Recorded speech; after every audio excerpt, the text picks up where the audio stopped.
Hello Year 12 and welcome to Lesson 4. We're going to continue looking at childhood, that's the ages between 2 and 8. And we're going to look today at the emotional and social development. Okay, so if you have a look there at grade C, you're going to focus mainly on that in this video. Describe the importance of play on development. Okay, so in the next lesson we'll look at self-concept. This lesson we're just going to finish off childhood and consider play. Now, there are a few different stages of play that you need to be aware of. Solitary play or solo play happens between 0 and 2 years of age. So if you notice a child, an infant rather, at that age, they're going to be playing on their own in general. Okay, they're going to be getting on with their own thing. Maybe if they've got some bricks, some large Lego bricks, they're just doing their own thing, not even paying attention to what anyone else in the room is doing. Okay. Now there is something called onlooker play, which happens at about age 2 as well, where the infant and child will start to look at others and see what they're doing. Parallel play, that's the next stage, between the years of 2 and 3 on average. So that's when children play side by side with each other. It could be now, to keep the Lego brick example going, one child is building a tower. The other child sees the other child using the bricks, but he's going to build a wall. Okay, so they're working on their own projects, but they are next to each other. Okay, they can see what each other's doing, but they're not interacting too much. The next stage, associative play. Okay, so there's more association between them now. In this stage, you could imagine both of them are observing each other quite carefully, and they both want to build that tower with the bricks. Okay. Last stage, social play. This is where they begin to share their ideas together and their toys. They might have a set goal which both of them can come together to work towards. In this example, perhaps you have both of them making a big pyramid using those Lego bricks together. Okay.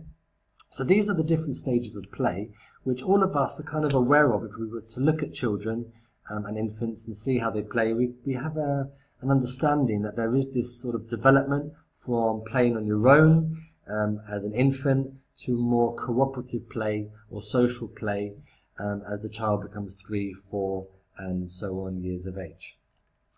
Okay, so we've looked at the different stages of play. Now, can we describe the importance of play on development? Why do we play? Well, first of all, why do animals play?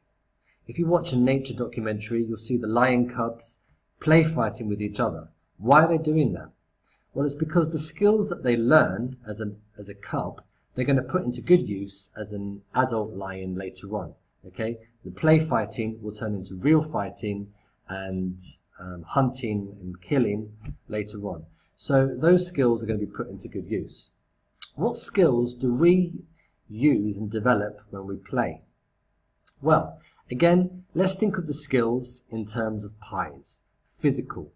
Going back to our Lego brick example, physical development could be to do with the fine motor skills there. Okay, putting bricks together. That's the development of the fine motor skills. If you're playing football or a game like that, you're developing other skills as well. There could be gross motor skills with the way you move your legs and arms around, or fine motor skills, the way you catch something. So these are skills that we learn. I is for intellectual. Games and playing can involve a lot of puzzle solving. Okay, so if you think about children trying to work out the best way to put the bricks together, to make that pyramid, they're trying to solve a puzzle. Okay, chess is a puzzle, right? So intellectual development, trying to solve problems and puzzles is a skill that can always be used throughout our lives. E and S, emotional and social. Okay, well, emotional. If you're playing with other people, you might have to control your emotions. You might have to be patient whilst you wait for the other child to take their turn.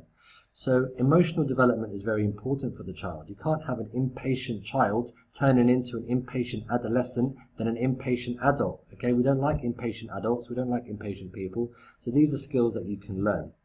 Finally, S for social skills. Well, obviously, the more you interact and the more you play with other children, you're going to develop your social skills, okay? So that's going to improve the way you speak, the way you use your body language. All that will develop very nicely the more you play with other people. Okay, just a few more points now I want to go over in this lesson. Okay, within the childhood stage, again between 2 and 8, as we move away from infancy, more towards mid and late childhood, there's going to be sex segregation. That means that girls will want to play more with other girls and boys will want to play with other boys. Now that the boys and the girls have separated themselves nicely, they are free to just get on with the sort of activities they like to do. And for boys, this involves nothing more than a good old fight, okay? Or playing football, something physical basically. That is the game of choice for the boys. Okay, so the more they fight each other, weirdly, the stronger their friendship becomes. For girls, they like to interact more verbally with each other. They're much better at socializing than boys are, so there'll be more social interaction in terms of verbal communication with girls than with boys. Now, how do we learn the social norms? That is, how do we know what is acceptable for us to do in society? Well, the first place it comes from is our family, and this is called primary socialization. So primary is first. This is the first place we learn what is sociably acceptable behavior, how we should act with other people, when we should say please, when we should say thank you, etc. Okay, so we learn this initially from our close family, people that we see on a day-to-day basis as a child. Okay. Right, well that completes today's lesson. We're going to continue in the next lesson and look more at self-concept. So I'll catch you in the next video. See you later, bye-bye.